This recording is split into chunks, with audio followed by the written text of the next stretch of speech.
सबसे पहले तो आज के दिन की सबको बहुत बहुत मुबारक। आने वाला साल सबके लिए मंगलमय हो, खुशियों भरा हो, प्रेम भरा हो, आनंद भरा हो। सबके लिए आज यही संकल्प है। समय के साथ साथ सब लोगों ने 2 साल से बहुत कुछ देखा है। किसी ने बीमारी देखी है, किसी ने घरों में मृत्यु देखी है, कहीं कहीं एक एक जना रह गया, घर के सारे चले गए हैं। सब तरह के लोग यहाँ पर बैठे हैं। लेकिन आज आप सबकी हिम्मत देख के, आप सबका प्यार देख के, आप सबकी भक्ति देख के, आप सबके चेहरों पर मुस्कुराहट देख के बहुत कद्र पड़ती है गुरु की, जिन्होंने हमको ऐसा ज्ञान सुनाया कि हमारे सर्व दुखों की निवृत्ति हुई और हमें परम आनंद की प्राप्ति हुई। ऐसे ऐसे समय देखे सबने जो कल्पना में भी नहीं थे। अचानक से अचानक जवान जवान लोग भी चले गए। किसी के आगे से जवान बेटा चला गया, किसी का पति चला गया, 6 महीने हुए थे शादी को। लेकिन आज जब सबको यहाँ प्रेजेंट देख रहे हैं और चेहरों पे खुशी, इतने प्यार से झूम रहे हैं, बुके लेके वेलकम करने आए हैं, तो समझ में आ रहा है कि इस गीता वाले ज्ञान की क्या महिमा है। पहले जब हम सत्संग सुनते थे तो लगता था 2 घंटे में अर्जुन को क्या मिल गया होगा जो वो इतने बड़े डर से, मोह से ऊपर उठ गया और उसने युद्ध के लिए अपने को तैयार कर लिया।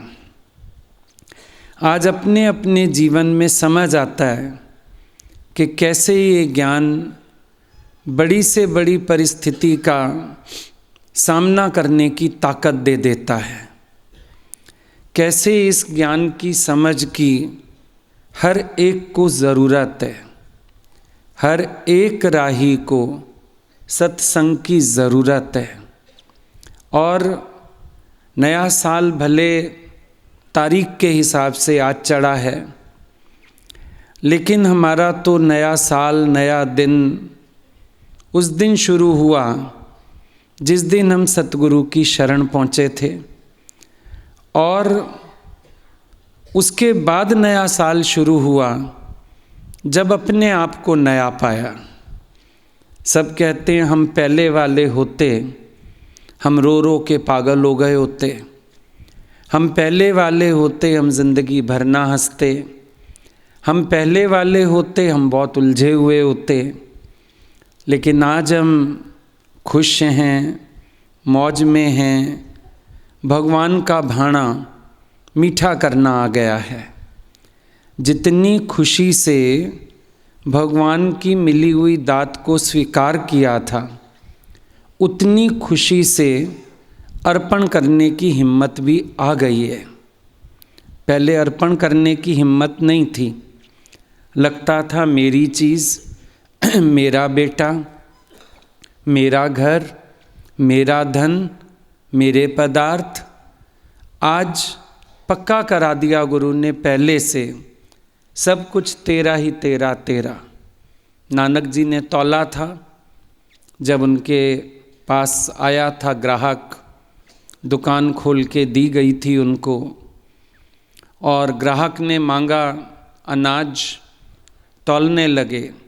1 सेर, 2 सेर, 13 सेर पे जैसे ही आए, झूम उठे, तेरा ही तेरा तेरा, सब कुछ तेरा ही तेरा तेरा। और समाधि लग गई। हथ तकड़ी पंसेरा, हाथ में तो बाट है, तराजू है, और समाधि लग गई सब कुछ तेरा ही तेरा तेरा। आज हम लोग भी अगर इस बात को पक्का कर लेते हैं, सब कुछ तेरा ही तेरा तेरा, तो बहुत सारे दुखों से, परिस्थितियों से हम छूट जाते हैं। क्योंकि इंसान के दुख का कारण एक उसका अहंकार, एक उसकी इच्छा, ये दो चीज़ें दुख का कारण है।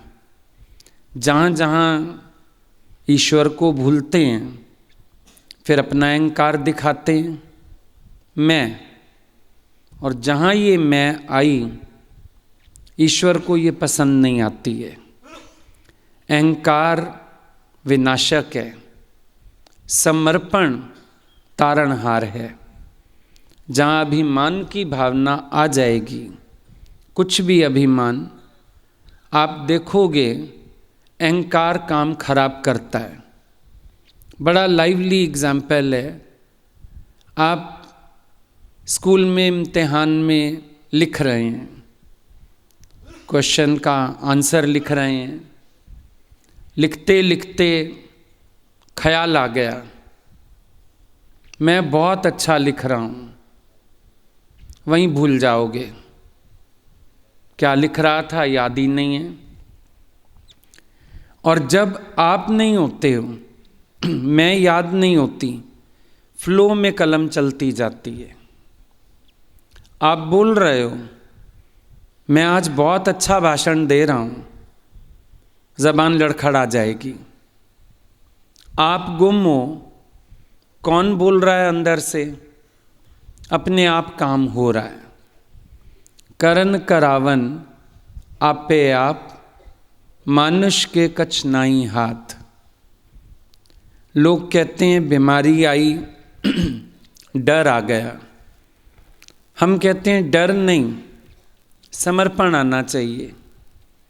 ईश्वर एक शिक्षा दे रहा है कि तेरा कुछ भी नहीं है, तेरे अहंकार की भी कोई अहमियत नहीं है।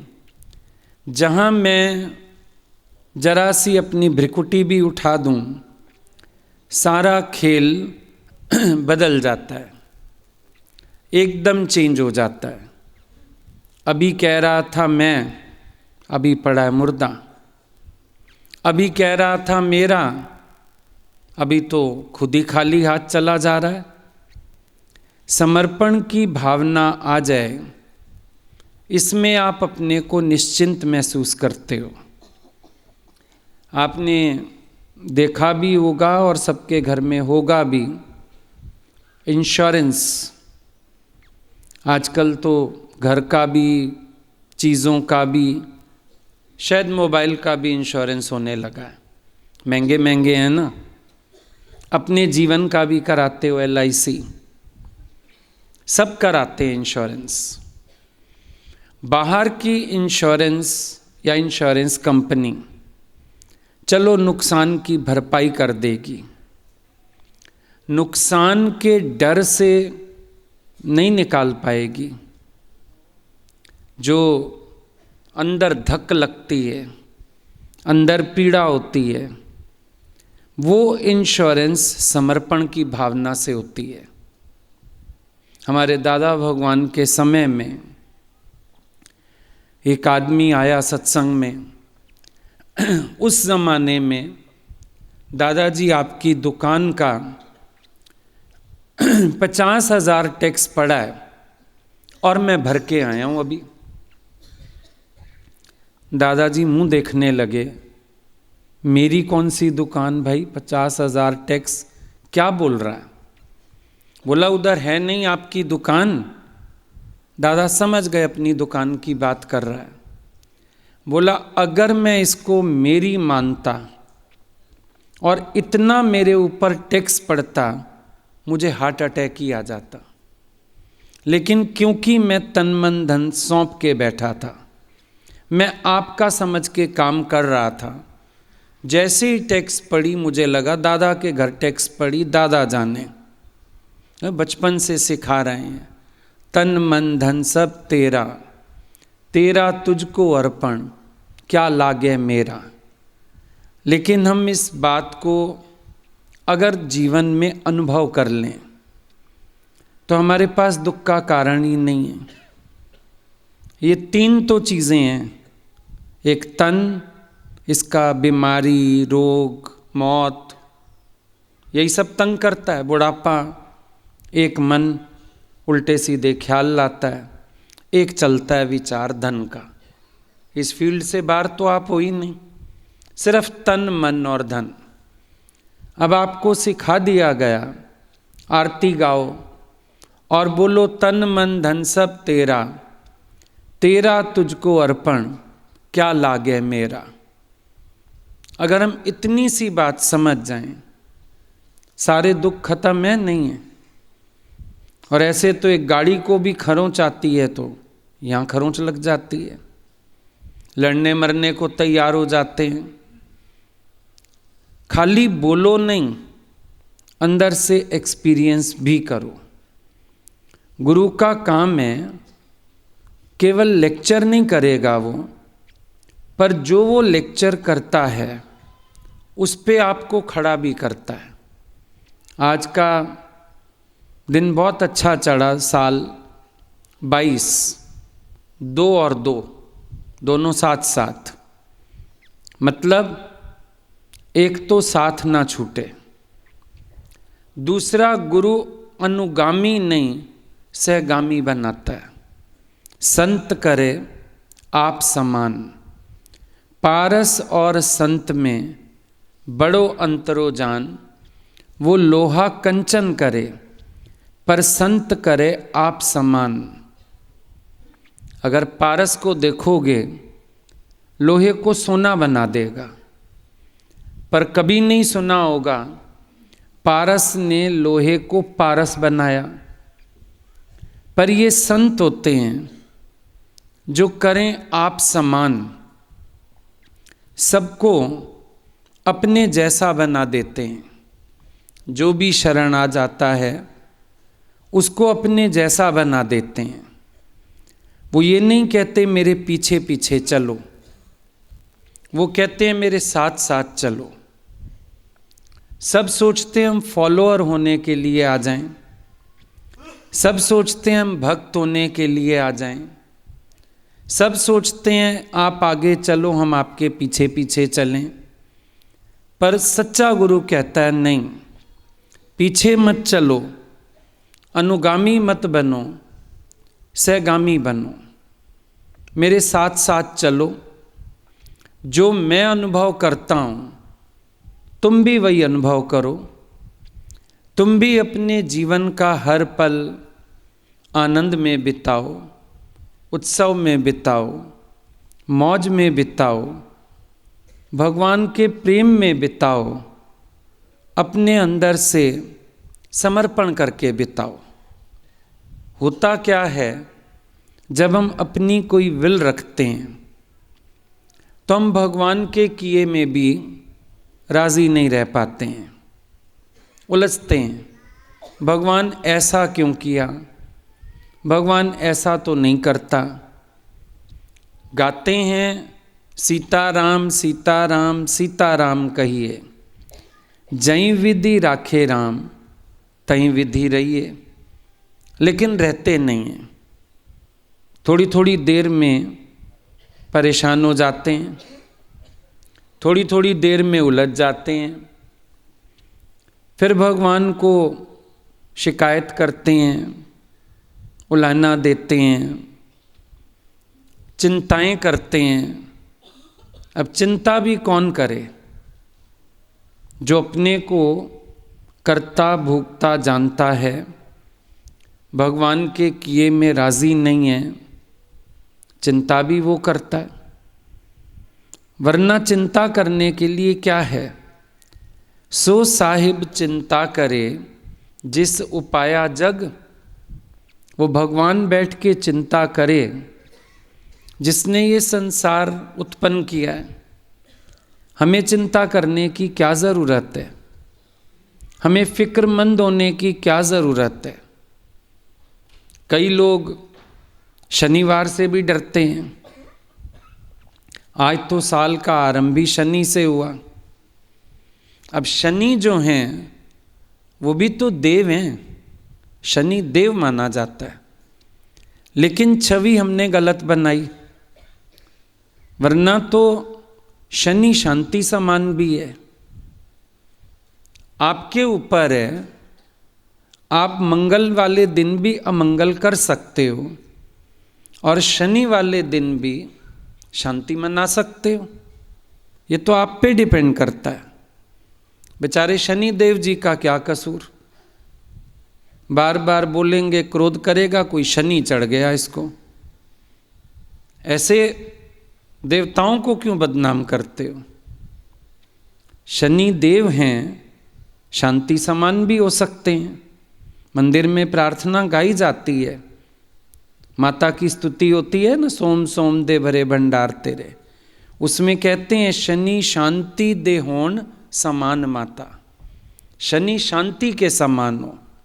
अब फर्क क्या है, आप माता को ऑर्डर दे आते हो, भाई शनिवार माता शांति रखना, काम ये आपका है कि आप सोमवार से इतवार तक रोज शांति रखो, काम क्रोध के अधीन नहीं हो, अंदर उलझो नहीं। ये आपको देखना है। आपकी इच्छा, कामना से क्रोध की उत्पत्ति। जहाँ कामना होगी वहाँ क्रोध होगा, जहाँ क्रोध होगा वहाँ अशांति होगी, जहाँ अशांति होगी वहीं दुख होगा। पर अगर हम कामना को वश कर लें, कैसे वश करें? भगवान की इच्छा में अपनी इच्छा में ला दें। Thy will be done O Lord, thy will not my will. भगवान तुम्हारी चले, मेरी ना चले। हम अपने को हटा दें और भगवान को प्रकट कर दें कि भगवान मेरी नहीं तुम्हारी चले, मैं नहीं तुम रह जाओ, मैं था तो हरि नहीं, और आज अगर हरि है तो मैं नहीं, दोनों में एक रहेगा। और आपको आदत बहुत है एडजस्ट करने की। कुर्सी पे भी बैठे रहोगे, गाड़ी में भी बैठोगे, आजा एडजस्ट हो जाते हैं। ये नहीं कहते मैं उतर जाता हूँ तू बैठ जा, ये नहीं कहते मैं खड़ा हो जाता हूँ बस में तू बैठ जा, आजा एडजस्ट कर लेते हैं। अब आप क्या करते हो जीवन में? भगवान को एडजस्ट करते हो। भगवान पूरी मैं तो नहीं मारूंगा अपनी, तुम भी एडजस्ट हो जाओ साथ। इसीलिए कभी अपनी चलाते हो, कभी भगवान की मान लेते हो, फिर कभी सुखी कभी दुखी होते हो। ये नहीं करना कि भगवान को एडजस्ट करो, बल्कि भगवान को प्रकट करो। ग्रंथ साहब में जब सिमरन की परिभाषा बताई गुरु नानक देव जी ने, क्या कहते हैं? राम जपत रामी रया, आप विसर्जन होए, आप विसर्जन होए तो सिमरन कहिए सोए। जब ये आपा विसर्जित हो जाए, जब ये अहंकार वलीन हो जाए तो सुमरन कहिए सोए। इसी को सच्चा सुमरन कहते हैं। जहाँ मेरा अहंकार ना रहे और केवल परमात्मा रह जाए। हम सत्संग में आते हैं, हम गुरु से भी यही सीख लेने आते हैं। 2022 कहता है बनो वाइस, समझदार बनो। और समझदार कैसे हो सकता है कोई? जो गुरु की समझ को धारण करे। गुरु की मत तू ले याणे, नहीं तो भक्ति बिना बहु डूबे सियाणे।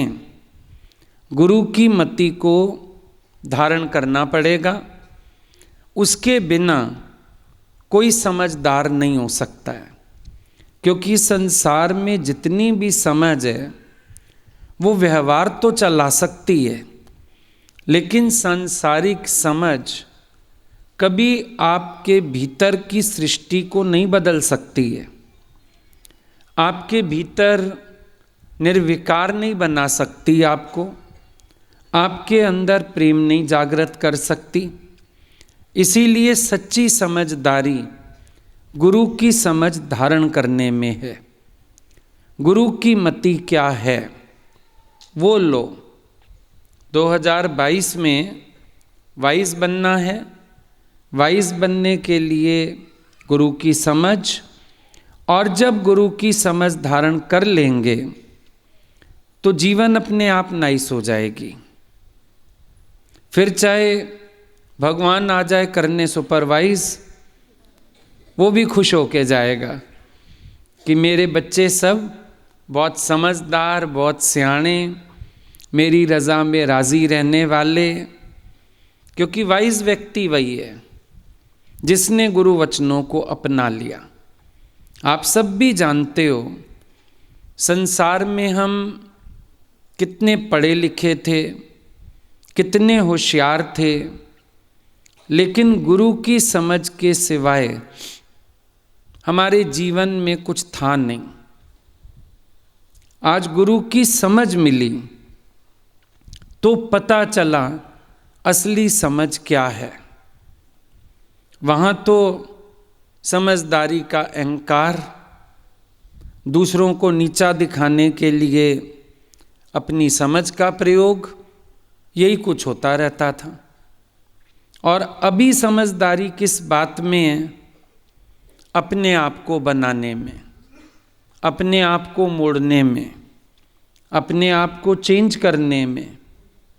समझदारी आज गुरु ने ये दी है कि तू समझ जा, तेरी समझ की किसी को ज़रूरत नहीं है, बल्कि तुझे इस समझ की बहुत ज़रूरत है कि तू किसी को समझाने ना निकल। ये सबसे बड़ी समझदारी है। अपने आप को निरभिमान बना देना, ये सबसे बड़ी समझदारी है।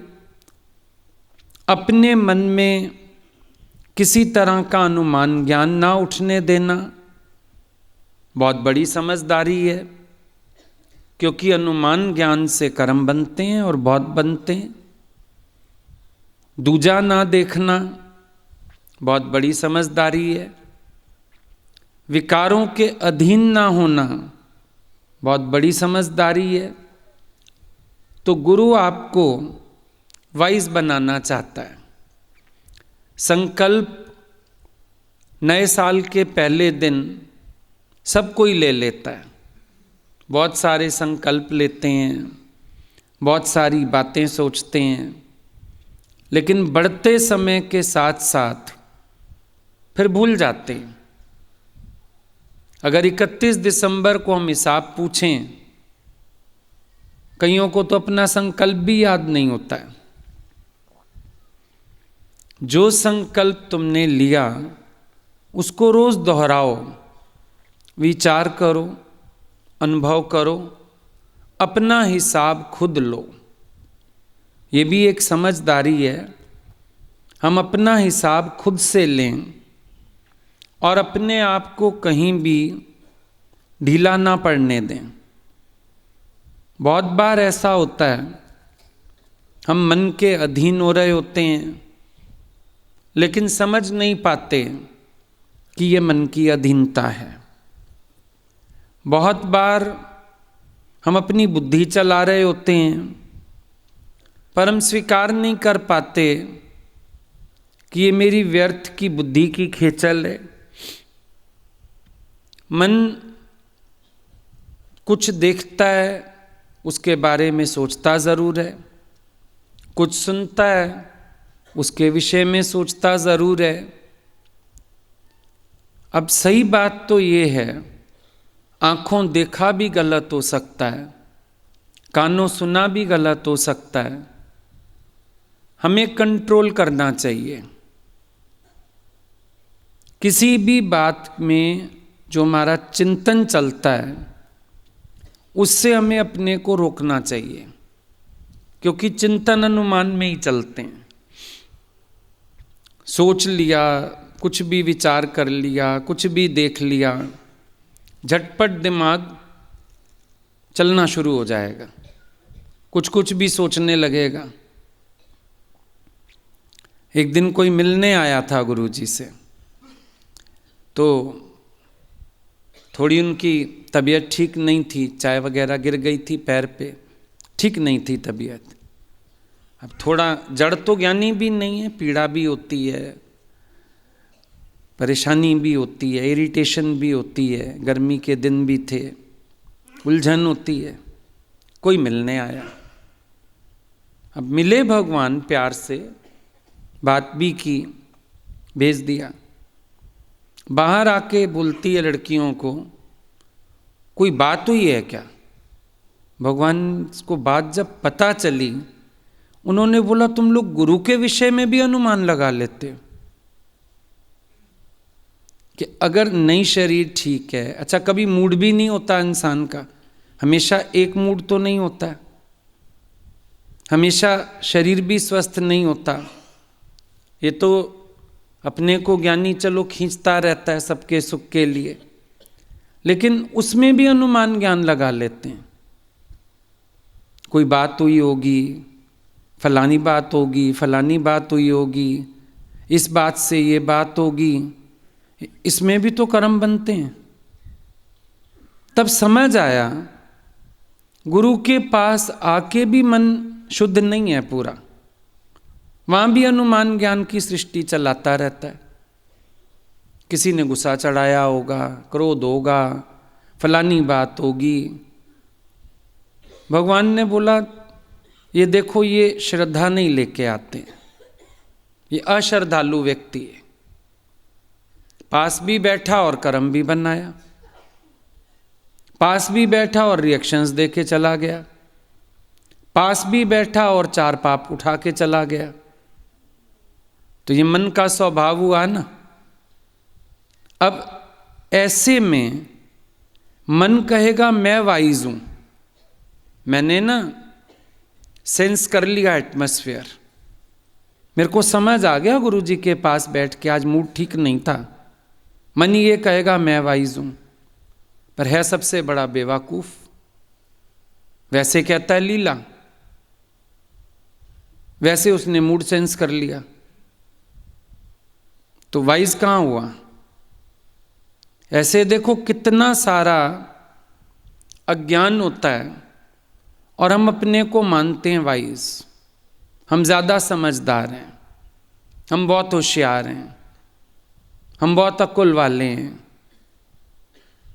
भगवान ने एक बार समर्पण का अर्थ बताया था। समर्पण माना समझ अर्पण। हम लोगों ने कहा आज आपने ये क्या मीनिंग बता दिया? समर्पण माना समझ अर्पण।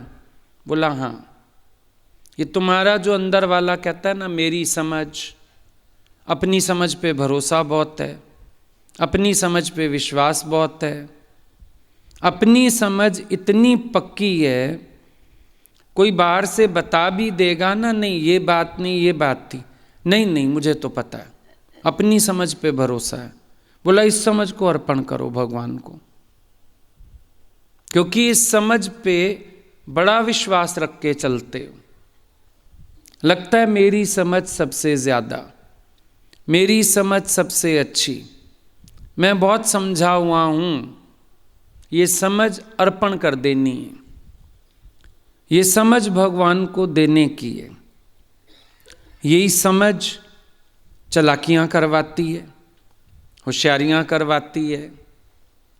यही समझ है अंदर से तरह तरह के खेल कराती है। ये समझ ही तो है। आज गुरु भी रोक लेगा, बैठ जाओ, अच्छा ये काम करके आते हैं, अच्छा वो काम करके आते हैं, फिर वहाँ से आगे गायब हो गए। कहाँ गए भाई? ये होशियारी कर गए ना कि बताएंगे तो शायद जाने ना दें, तो चलो कोई बहाना मार के निकलो, फिर जाओ। होगा क्या? लेकिन होगा ये कि जंगल में एक बार लोमड़ी के पीछे जंगली कुत्ते पड़ गए। लोमड़ी भागती जाए, कुत्ता पीछे पीछे, छोड़े ही ना कुत्ते। और वो भौंकते हैं ना जब, उनके आसपास साथी और आ जाते हैं, ग्रुप। बड़ी एकता है इनमें। सुबह सुबह तुम निकलो सड़क से, अगर एक कुत्ता भौंका तुम्हें 10-15 का सामना करना पड़ेगा। सारे दौड़ते आते हैं। अब वो लोमड़ी भागती भागती भागती किसी तरह अपने घर पहुंच गई। कुत्ते फॉलो करते हुए पहुंच गए। अब इसने तो कर लिया दरवाज़ा बंद, लेकिन कुत्ते बाहर खड़े होके भौंक रहे हैं। उनको लग रहा है अंदर शिकार है, किसी तरह हाथ आ जाए। लोमड़ी बैठी, ए आंखों, जब कुत्ते पीछे पड़े थे तुम क्या कर रही थी? बोला हम रास्ता देख रहे थे। अच्छा अच्छा ठीक है। हाथों तुम क्या कर रहे थे? बोला हम झाड़ियां हटा रहे थे। टांगों तुम क्या कर रही थी? बोला हम दौड़ रहे थे सरपट। ए पूंछ तू क्या कर रही थी? बोला मैं ना जगह जगह अड़ जाती थी। दरवाजा थोड़ा सा खोल के पूंछ बाहर निकाल दी। कुत्तों को कहती है ये खा लो, ये बेकार है। अब अगर लोमड़ी ने कुत्तों को पूंछ दे दी, बचेगी लोमड़ी? कुत्तों ने पूंछ से पकड़ के लोमड़ी घसीटी और खा गए। बढ़िया उनका लंच हो गया कुत्तों का, मोटी लोमड़ी मिल गई।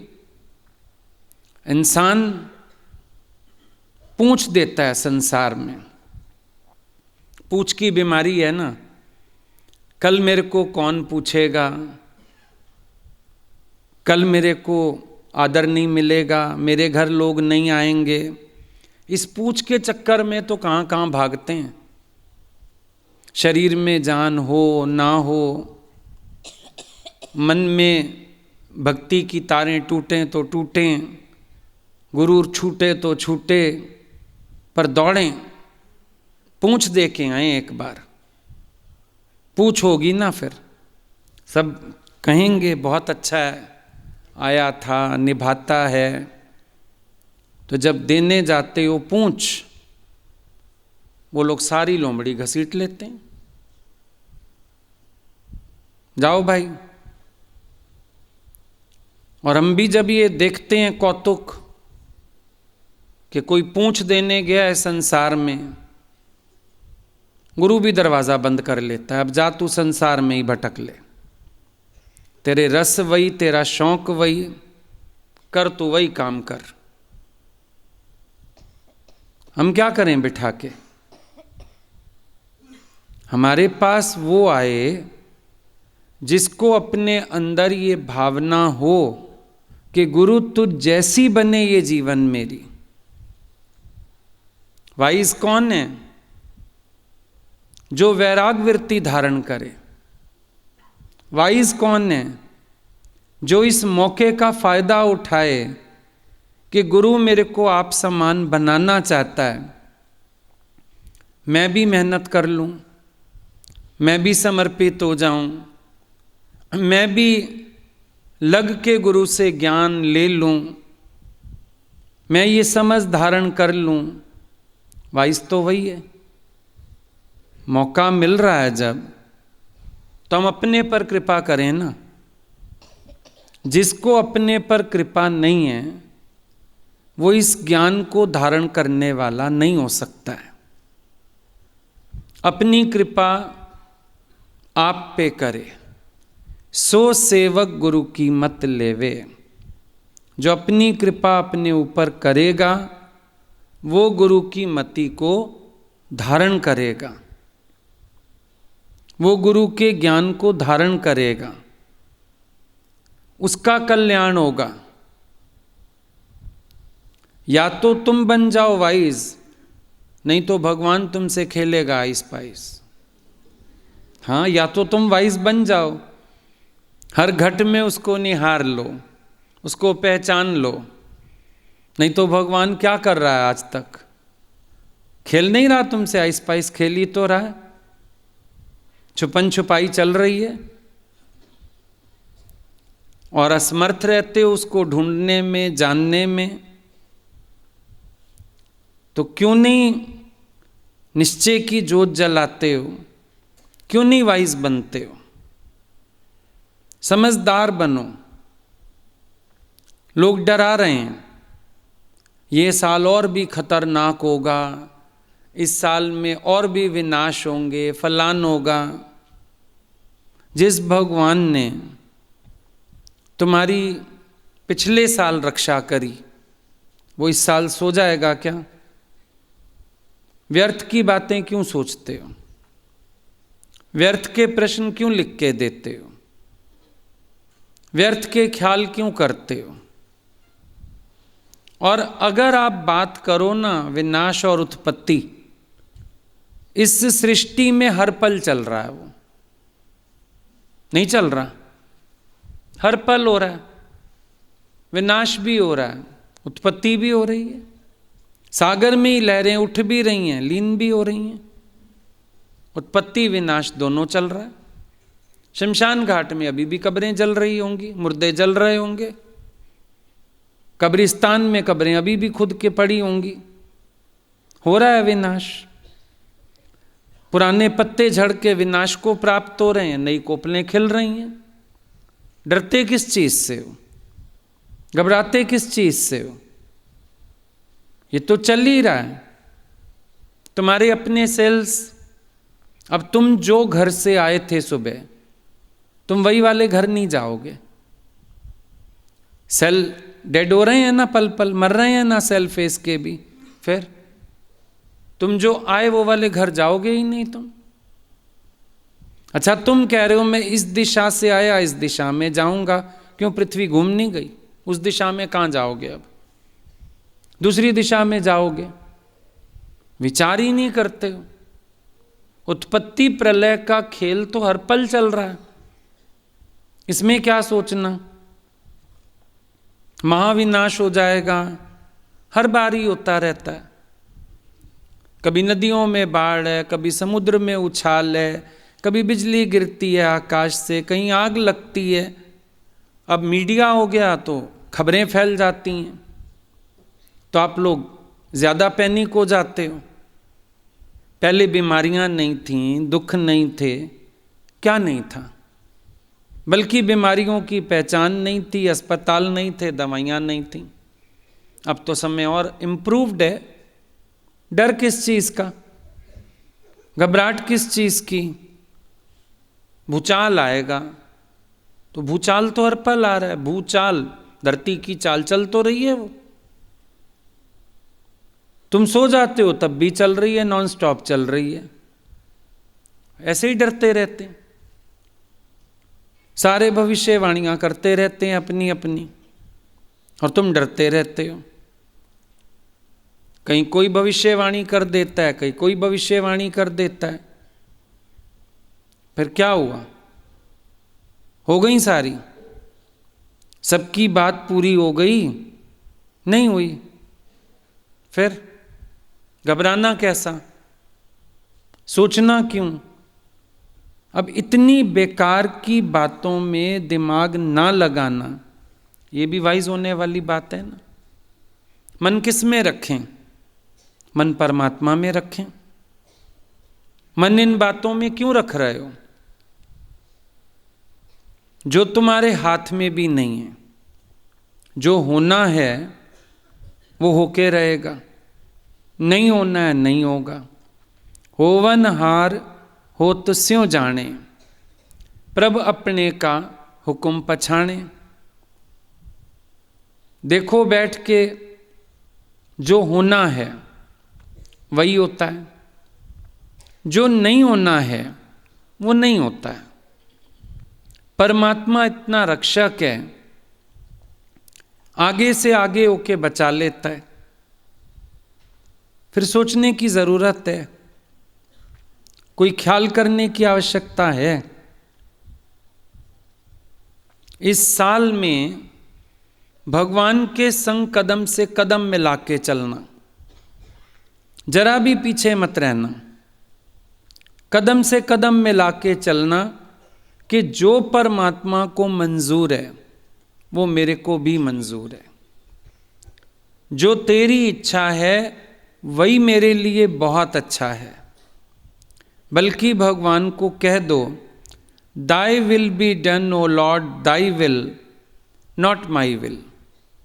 भगवान तुम्हारी चले, मेरी ना चले। भगवान जो तुम्हारी मर्जी है मैं उसमें राजी हूँ, मुझे अपना कुछ सोचने की ज़रूरत ही नहीं है। हम लोग देखते हैं कितने रूपों में भगवान आपसे आप ही प्रकट हो जाता है कार्य करने के लिए। सब शोर मचा रहे थे कल तक, इतने फ़ोन, इतने मैसेज, हम लोग परेशान हो गए। सब बोले एक मुझे आने दीजिए और किसी को मत बुलाइएगा, एक मुझे आने दीजिए और किसी को मत बुलाइएगा। हमको अचानक ध्यान आया कि शायद यहाँ पे पॉसिबल है सत्संग, हमारे दिल्ली में ज़्यादा सख्ती है। मैसेज भेजा, 5-7 मिनट में, 10 मिनट में वापस मैसेज आ गया कि आप लोग वहाँ पे कर सकते हैं। सब इंतज़ाम हो गया, परमिशंस मिल गई, सब काम हो गए। कौन है करने हारा? अगर भगवान को आज हम सबको मिलाना था, अगर भगवान को आज सबको प्रसाद देना था, तो दिया कि नहीं दिया? अब जो अपने से नहीं पहुंचा वो उसकी बदनसीबी, या वो उसका तप रहित हिसाब किताब। जिसने मेहनत की, तप किया, वो पहुंच गया। दूरी नहीं देखी, समय नहीं देखा, पहुंच गए। भगवान ने तो रहमत की, अब जिसको लूटने की थी वो आ गया। आगे से आगे होके भगवान काम करता है। उन्होंने बोला 1 मिनट में आप कर लीजिए, हम बैठे हैं, कोई दिक्कत नहीं है। मिनट नहीं लगा, आगे से आगे होके भगवान काम करता है। उधर आनंद सागर का निर्माण चल रहा है, कोई ना कोई भगवान रूप आ जाता है बीच में। इतनी अच्छी सलाह दे देते हैं, इतने अच्छे लोगों से मिला देते हैं, इतनी अच्छी सावधानियां बता देते हैं, अरे नुकसान होने से बच गया, अरे ये तो हमको नॉलेज ही नहीं थी। तो समझ नहीं आता भगवान पैरे पे बैठा हुआ है। भगवान पैरे पे बैठा हुआ है, किसी घट में आके अपना काम करके जा रहा है। उम्मीद भी नहीं होती, काम हो जाता है। कोई मिलने आता है, हम सोचते हैं तो ज़्यादा वक्त नहीं देंगे, बोलते हैं आप तसल्ली से आप अपना काम करिए, 3 घंटे लीजिए, 4 घंटे लीजिए। हम हैरान हो जाते हैं। फिर समझ आता है प्रेरणा कहाँ से आ रही है। तुम ये सोचते हो विनाश, ये वो, ये नहीं देख रहे हो जो इतना पॉजिटिव हो रहा है।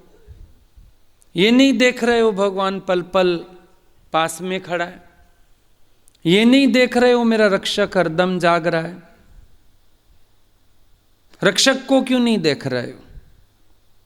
देखो ना, मेरा रक्षक परमात्मा हर पल मेरे साथ खड़ा है।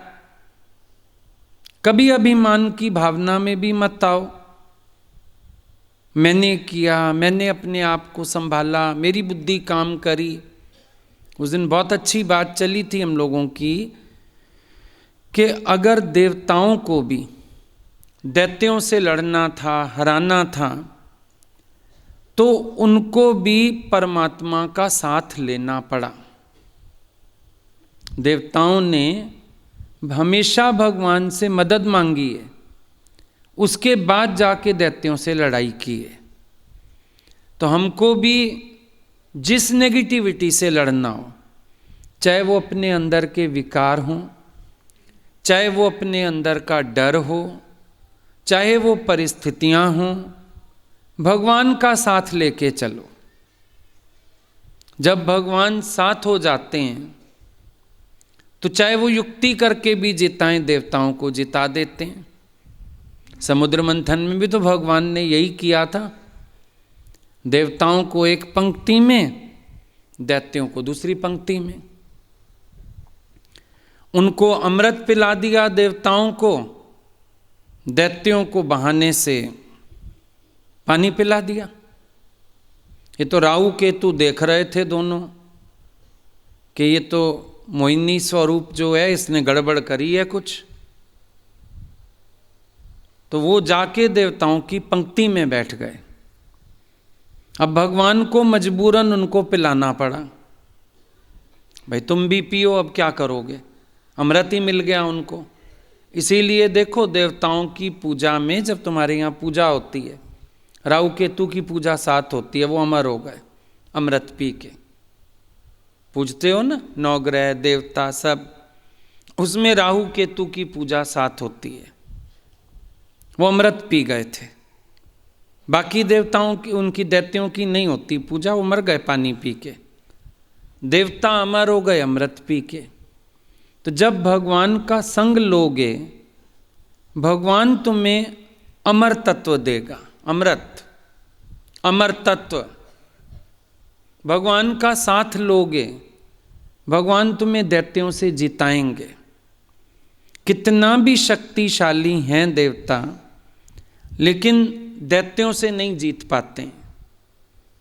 दैत्य उन पे चढ़ाई करते हैं, फिर देवता प्रार्थना करते हैं, आवाहन करते हैं, भगवान का साथ मांगते हैं, तो भगवान आके उनकी जीत कराते हैं। तो ये वाइज होने वाली बात हो गई कि भगवान का साथ लेके चलो, गुरु का साथ लेके चलो। वाइज हुआ ना वो व्यक्ति जिसने गुरु का साथ लिया। समझदार हुआ वो व्यक्ति जिसने भगवान का साथ पकड़ के ये मार्ग तय किया। अपने आप चलता तो लड़खड़ाता, गिरता, कुछ भी होता, लेकिन वो कैसे चल रहा है, भगवान के साथ चल रहा है, भगवान को साथ लेके चल रहा है। तो वाइज मैन हुआ ना। लड़का बाप के साथ जा रहा था, बड़ा पत्थर आ गया रास्ते में। बाप कोशिश करने लगा मैं हटाऊं साथ इसके, कहता है आप हट जाइए मैं हटाऊंगा। कई घंटे लगा रहा, नहीं हटा पाया। बाद में कहता है पिताजी आप हाथ लगवाइए, पत्थर हट गया। फिर कहता है पिताजी कोशिश तो मैंने भी की ना। बोला नहीं, तूने लास्ट कोशिश ठीक की। जो तू 3-4 घंटे से कोशिश कर रहा था वो कोशिश गलत थी। सही कोशिश तूने अब की जब तूने मेरे को साथ लिया। तो सही कोशिश कब होती है? जब हम भगवान को साथ लेते हैं, ये सही कोशिश है। तो वाइज मैन कौन हुआ? जो भगवान को साथ लेके चलता है।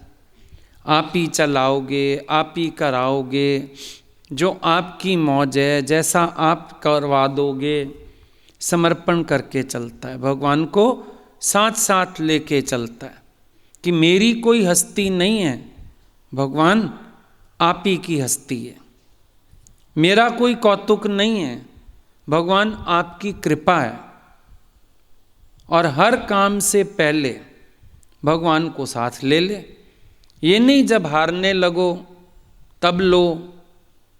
अक्सर लोग करते हैं, गाड़ी को जोर से ब्रेक लगे, बस को जोर से ब्रेक लगे, फिर भगवान याद आ जाते हैं। रास्ते में जा रहे हैं, अंधेरा है, कोई दिख गया, हनुमान चालीसा याद आ जाएगा। ये सही कोशिश नहीं है। कारण आने पर भगवान को पुकारना, याद करना, ये सही कोशिश नहीं है। सही कोशिश है पहले से ही भगवान को साथ लेके चलना। वो वाइज मैन है जो भगवान को साथ लेके चलता है, जो अपनी नहीं चलाता, भगवान की चलने देता है, जो अपने आप को आगे नहीं करता, भगवान को आगे कर देता है, जो अपनी शक्ति पे विश्वास नहीं करता, भगवान की शक्ति पे विश्वास करता है, जो बाहरी हलचल से नहीं डरता पर भगवान के हुक्म पे एतबार रखता है, उसको वाइज मैन कहते हैं। वो वाइज मैन होता है। वाइज मैन वो नहीं होता जैसे को तैसा करे। वाइज मैन होता है जो क्षमा का भाव रखे, लेट इट गो करे। वाइज मैन वो नहीं होता जो बराबर की बहस कर ले। वाइज मैन वो होता है जो अपने को निमाणा कर दे, जो हार मान ले, वाइज मैन उसको कहते हैं। वो वाइज नहीं है जो बकरी की चाहे 3 टांग मैं मानूंगा ही नहीं, 4 होती हैं, उसको वाइज मैन नहीं कहते, उसको मूर्ख कहते हैं। पर वाइज किसको कहेंगे? जो स्वीकार कर लेता है, सच को स्वीकार कर लेता है, ठीक है, कोई बड़ी बात नहीं है, बदले की भावना नहीं रखता है, अपने अहंकार को जिताने का भाव ना रखना, ये वाइज मैन की निशानी है। गलती से भी आउट ऑफ कंट्रोल ना होना वाइज मैन की निशानी है। कह देते हो ना, आउट ऑफ कंट्रोल हो गई मेरी जबान, गुस्से में निकल गई ये बात मेरे से। आउट ऑफ कंट्रोल ना होना वाइज मैन की निशानी है। और जब इन लक्षणों से युक्त हो जाते हो तो अपने आप ही भगवत स्वरूप हो जाते हो। तो गुरु जब कहता है मेरे सहयोगी बनो, सहचर बनो, सहगामी बनो, तो उसकी बात ये भी है साथ साथ कि हम उस जैसी जीवन भी बनाएं। ये नहीं खाली साथ चलने के लिए बोलो हाँ हाँ देखो हम भी निष्काम करते हैं, हाँ हाँ देखो हम भी ऐसा करते हैं। ये नहीं होता सहगामी होने का मतलब। सहगामी होने में कई बार सब लोग बाहर की नकल करने लगते हैं कि हम बाहर की चीज़ों को कॉपी कर लें, हम भी हो गए आप समान। ऐसे कोई आप समान नहीं होता। राजा ने कोशिश की थी, संत को घर ले आया, संत को भी राजसी वस्त्र पहना दिए अपने जैसे। संत खाए तो वो भी खाए, संत सोए तो वो भी सोए। फिर कहता है संत जी अब तो मैं हो गया आप समान। संत बेचारा हैरान हो गया, आप समान कैसे हो गया भाई तू, कहाँ से आप समान हो गया? बोला क्यों, जैसे आप वैसे मैं। संत गया अंदर, अपना डंडा तुम भी उठाया, कपड़े बदल लिए, सन्यास वाले वस्त्र पहन लिए, बाहर आ गया। बोला चलो जंगल। बोला संत जी 2 दिन तो ठहरो। बोला समझ में आया, तेरे में और मेरे में ये 2 दिन का अंतर है। तो वाइज मैन वो नहीं है जो बाहर से नकल करके और बोले गुरु मैं भी तेरे जैसा हो गया। गुरु को इतना संभाल सको भीतर में कि वही रह जाए तुम गुम हो जाओ, ये है। उनको वहाँ से समझो जहाँ से वो बोलते हैं, उनको वहाँ से समझ के वैसा चलो जैसा वो तुमसे उम्मीद करते हैं। हर वक्त मन अंदर उनकी प्रसन्नता जीतने के लिए व्याकुल रहे। हर समय सोचे कैसे मैं अपने को और निमाणा कर सकता हूँ, क्योंकि गुरु रूपी सांचे में अपने को बार बार गला के ढालना ही पड़ता है, तब वो छवि अंदर से प्रकट होती है, नहीं तो नहीं हो सकती है। तो इसके लिए वाइज मैन कौन हुआ? जो अंदर से अपने को परिवर्तित करता है, गुरु की सोच से सोच सके, गुरु के ख्याल से अपना ख्याल मिला सके, गुरु की हाँ में अपनी हाँ मिला सके, भगवान जैसे रखे अपने आप को राजी बना सके, उसको कहते हैं सहगामी। साथ चलना माना उनकी दौड़ में शामिल होना, और उसमें मेहनत लगेगी। जैसे एक छोटे बच्चे को कभी माँ के साथ चलते देखो पैदल, माँ उंगली पकड़ के चलती है, या कभी कोई बच्चा हमारी उंगली पकड़ लेता है। हम तो अपनी सहज चाल चलते हैं, पर बच्चे को दौड़ना पड़ता है। मां की सहज चाल बच्चे का पुरुषार्थ है, मां का पुरुषार्थ नहीं है, वो तो सहज चल रही है।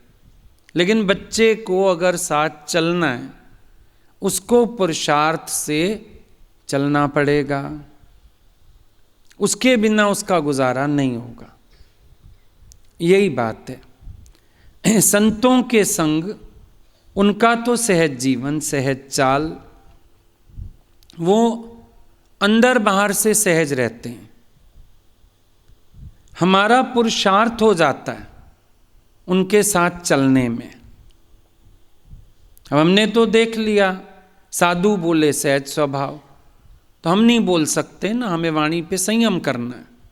साधु बोले सहज स्वभाव, तो अभी साधु थोड़ी हो गए। गुरुजी ने वो लड़की मिल गई रास्ते में, गुरुजी के गले लगी, वो शिष्य साथ था, उसको लगा ये तो बड़ा सुनहरी मौके मिलते हैं यहाँ, वो भी फटाफट आगे हो गया, लड़की को गले लगा लिया। गुरुजी ने देख लिया, आगे गए, एक जगह आग जल रही थी, गुरुजी ने चिमटा डाल दिया उसमें अपना, चिमटा लाल हो गया, गुरुजी ने उठा लिया। शिष्य को पकड़ाने लगे, पकड़, कहता है मैं जल नहीं जाऊंगा। बोला तो जब लड़की को गले मिला था तब नहीं जला तुम? तो संत का सहज स्वभाव, लेकिन हम नहीं कह सकते कि हमारा सहज स्वभाव, हमें उनके संग पुरुषार्थ करना होता है,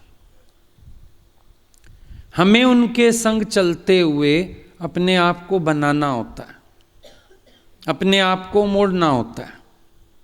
और कुछ समय तो जब हम गुरु के साथ चलते हैं तो भी सावधानी पूर्वक ही चलते हैं। गुरु तो चाहे अपने साथ बिठा भी दे, एक सीट पे बिठा दें, सत्संग करो, बात करो मेरे सामने, उस समय हमें वाणी की मर्यादा पता होनी चाहिए। दादाजी के समय में एक ने सत्संग किया, लोग भाग गए, बोले दादाजी आपके पास तो लोग सत्संग सुनते हैं, मेरे यहाँ तो जो 8-10 भी आते थे भाग गए। दादा ने बोला क्यों भाग गए? बोला दादा जैसे तुम गाली देते हो मैंने भी दी, भाग गए सारे। दादा ने बोला मेरी दृष्टि आत्मिक है, मैं तो अपना आप देखता हूं, इसीलिए मेरी गाली भी किसी को बुरी नहीं लगती। तू दूजा देख के, क्रोध करके, उनकी बुराइयां बता के और गाली देगी, तेरे पास कौन टिकेगा? तो सहगामी होने में भी पुरुषार्थ है, ये नहीं कि बस हम ऐसे ही सहगामी हो जाते हैं, बातों से सहगामी थोड़ी होते हैं। पुरुषार्थ वहाँ पर भी है, मेहनत वहाँ पर भी है, विचार वहाँ भी करना पड़ता है, सोचना वहाँ भी पड़ता है, संभल के वहाँ भी चलना होता है। क्योंकि सहगामी होने में बाहर की कॉपी तो हो जाएगी, लेकिन अंदर गुरु को पढ़ना, उनकी तपस्या को पढ़ना, उनको अंदर से समझना, उनके हृदय को समझ पाना।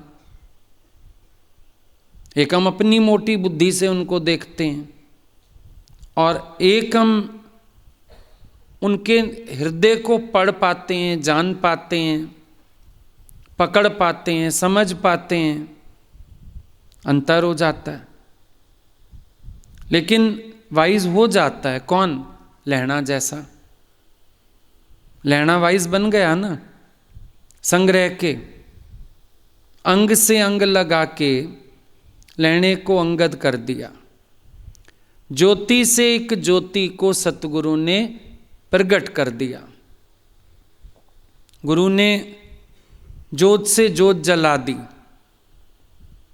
कर दिया आप समान। जिस समय विवेकानंद को समाधि लगी, रामकृष्ण परमहंस ने उसकी छाती पे पांव का अंगूठा लगाया था। जब उसको समाधि लगी तो सबने कहा रामकृष्ण के अंगूठे का कमाल है। रामकृष्ण ने एक दिन बोला सुनो, उसकी छाती का भी कमाल था। अंगूठा तो किसी को भी लगा दूं, सबको घटना थोड़ी घट जाएगी। उसके हृदय में इतने भाव थे कि मेरा स्पर्श उसको समाधिस्थ कर गया। तो समझ में आती है ना बात कि ऐसा वाइज होना क्या होता है। श्रद्धा, भाव, प्रेम, इस जागीर को संभाल के रखना, ये भी वाइज मैन की निशानी है। मन में शंका के कीड़े रहेंगे तो ईश्वर का स्पर्श कभी कोई घटना नहीं घटा सकेगा। ईश्वर का स्पर्श उसके अंदर घटना घटाता है जो अपने भीतर से इतना हृदय को तैयार कर लेता है। हृदय तैयार करके ही तो कोई आप समान होगा, हृदय तैयार करके ही तो कोई सहगामी होने के योग्य होगा। तो इसीलिए दोनों बातें आ गईं कि सहगामी भी बनो पर साथ साथ वाइज भी बनो, समझदार भी बनो। 2022 तुम बनो वाइज, समझदार बनो, ज्ञानवान बनो, ज्ञान की दौलत से भरपूर रहो, हर समय अपने आप को आनंद में रखो, अपने अंदर कसम उठा लो अपने को दुखी ना करने का, हर समय अपने को प्रसन्नचित रखने का। भगवान से मत मांगो खुशियाँ, भगवान को मत कहो मेरे को खुशी देना, ये देना। भगवान ने तुम्हें पहले ही आनंद स्वरूप बनाया है, मांगो मत। पर तुम अपने स्वभाव से निकल के देह अध्यास में मत आना, तुम दुखी सुखी मत होना, तुम नहीं उलझना। बाकी अपने लिए भी मंगल कामना रखो, सबके लिए भी मंगल कामना रखो कि सब खुश रहें, आनंद में रहें, सबके अंदर ये ज्ञान धन की वृद्धि हो, सब भगवान की रज़ा में राज़ी रहें। जो भी स्थिति आए उसको प्यार से स्वीकार करें, शिकायतें ना करें, भगवान को उलाना ना दें और समभाव में रहें। 2 और 2 सम में, सम रकम हो गई ना, सम अंक हो गए। तो समत्व भाव, समत्व योग, इसको धारण करें, विषम भाव में ना आए, समभाव में रहें। समडिस सबखे आत्म जखे। और जो भी जीवन में हालतें आएं उसमें भी अपनी सम अवस्था बना के रखें। ठीक है।